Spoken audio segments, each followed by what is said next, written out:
ჩვენი გამოცდილების გათვალისწინებით პერიოდულად პატარა რჩევების უფლებასაც ვაძლევთ თავს.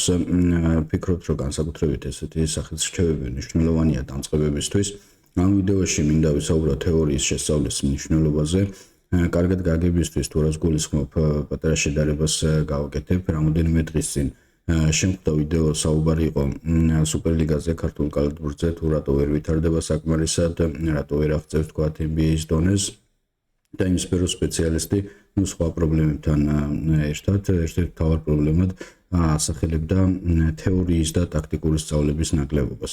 ბუღალტერიაზეც იგივე და უფრო მეტი შემიძლია ვთქვა, იქ სადაც მოგვეთხოვება საგადასახადო კანონმდებლობის, საერთაშორისო სტანდარტების ნორმების დაცვა, რომლებიც ეს ყველაფერი თეორია არის და ჯამში შეიძლება 1000-ობით და 10,000 მეტი გვერდი გამოვიდეს. როგორ შეიძლება გავხდეთ ძლიერი ბუღალტრები, მთავარი ბუღალტრები, ფინანსისტები, ან თეორიაზე გვერდისავლით, ან ნაკლები თეორიით, ან მხოლოდ პრაქტიკით, რომელიც თითქოს ამ დროს რაღაც ტრენდული ხდება.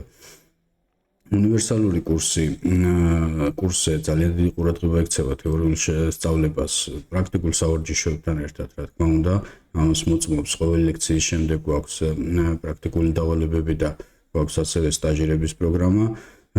და პირადად მეც 13-14 წელია ამ სფეროში ვარ, ყველა მიმართულებით მაქვს თითქმის პრაქტიკული გამოცდილება, თუმცა ღიარ გავა თეორიაში, კოდექსიდან, სტანდარტებიდან და ასე შემდეგ რაღაც არ ვისწავლო, რაღაც არ წავიკითხო, რაღაც არ დავიზეპირო თუნდაც. მოკლედ ჩვენი რჩევა არის ის, რომ თუ გაქვთ მიზნად გახდეთ ძლიერი ბუღალტერი და მთავარი ბუღალტერი, აუცილებლად დაგჭირდებათ მაღალ დონეზე თეორიული ნაწილის შესწავლა.